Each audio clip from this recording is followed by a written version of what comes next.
we are the only organization at the moment that's working to revive the agricultural sector in Gaza, and have collaborated with 380 farmers from the north to the south and initiated a campaign to revive the agricultural sector, but also an advocacy campaign to advocate for the entry of seeds into Gaza, which is prohibited at the moment.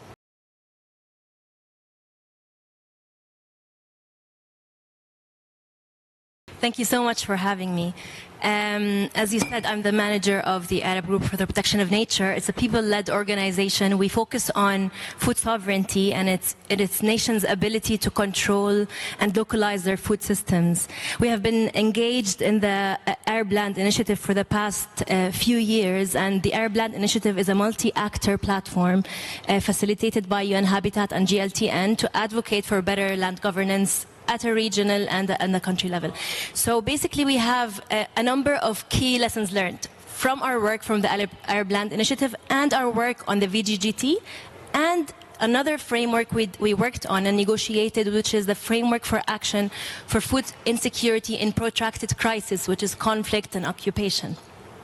So one of the main lessons learned we've had is we cannot really uptake these policy guidelines on a country and a regional level in the absence of trust. So we should be able to build communities of practice that are anchored in national ownership away from donor conditionality, which is key to building trust. And if we anchor our work on common principles, then the fear of change would be reduced and eliminated. So another key element is to be very honest and critically examine past policies that have been giving us weak outcomes. And some of these policies the source of these was during colonization, and later during economic and land reform, promoted by a lot of the international financial institutions, and they live up till today. And some of these examples of reforms were land commodification and speculation and removal of the caps on land sizes and prices on land, and this has been a nightmare for small farmers in our region. So now land is valued on primarily on its exchange value and not its production value. So farmers are being easily dispossessed from their lands, and this is not only threatening food production in our region, but also the integrity of natural ecosystems. In the Arab world, land inequality is among the highest globally, and we have one of the smallest shares of arable land per capita in the world. And if we want to change this reality, we do need genuine participation of all relevant actors, and far from tokenism. A lot of the time civil society is invited to different platforms, but they're not given the right space. And it's really important to sensitize civil society actors, impacted communities, before asking them to negotiate, and always expect that policies should not be imposed as is, and it's not one size fits all.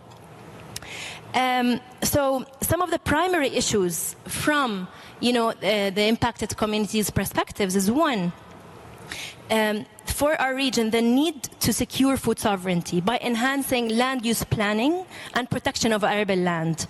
The Arab region only cultivates a third of its arable land. It's one of the most rapidly urbanizing regions in the world. And paradoxically, this urbanization happens on fertile land and on rain-fed lands. And it makes us the world's largest food importer. And also, we have 30% of our population facing food insecurity. Another issue which a lot of the colleagues here spoke about, which is protecting traditional and collective land rights.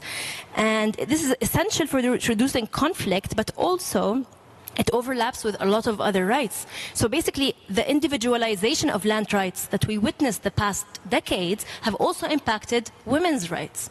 Because the safety net, the certain level of safety nets has been dissolved, and now women have to face as individuals an entire, different layers of global injustices in this world. A third issue, and it takes me to the most critical issue in the region right now, which is the protection of human, land, and environmental rights in the context of conflict and occupation. So settler colonialism in Palestine have caused the biggest genocide and ecocide in our modern times. 85,000 tons of bombs have been dropped on Gaza since October, over 6 times the firepower of Hiroshima. Incendiary weapons have been used that are globally marketed as battle-proven, causing the annulment of human, planet, and animal life. And this has generated over 900,000 tons of toxic waste, and you know, I don't have to get into the numbers of the carbon emissions that this has caused. It's extremely essential to honestly look at the root causes of land degradation today, globally and in our region. The systematic weaponization of the environment does not only happen in Palestine. It's also in Lebanon, Syria, Iraq, and the entire region, and wherever where occupation and conflict exists. And there's a need to call for equal enforcement of international law that prohibits the destruction of food systems and the environment as a means of punishment.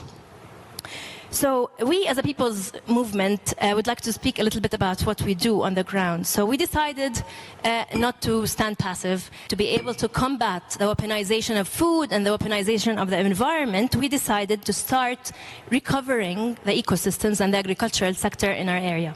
We were able to plant over 3 million trees across Palestine and also in Jordan. And this is really important to enhance food sovereignty, but also with many, many other reasons to enhance, you know, to protect the environment. But now we are the only organization at the moment that's working to revive the agricultural sector in Gaza, and have collaborated with 380 farmers from the north to the south and initiated a campaign to revive the agricultural sector, but also an advocacy campaign to advocate for the entry of seeds into Gaza, which is prohibited at the moment. I want to please bear with me to have your patience to conclude by giving an extract from my colleague from northern Gaza yesterday after a week of losing contact. So he says, today, Beit Lahia, which is in north of Gaza, has been almost entirely emptied. By a miracle of God, we survived these 60 days of intense bombardment. They used weapons that vaporized people and demolished homes and those steadfast on their land inside them. By God's grace, I somehow made it to a hospital in Gaza City to recover my burns. Thanks to our efforts on the ground, the people of the north were able to eat fresh produce such as cucumbers, zucchini, eggplants, and more. We succeeded in cultivating and distributing these to thousands of families. The price reached only 3 shekels per kilogram, making it affordable for everybody during this brutal war. We have cultivated hope, and we will continue to do that. End of extract. Thank you. Thank you. Thank you, Mariam, for bringing the reality of dealing with land governance issues in conflict, intense and very destructive conflict.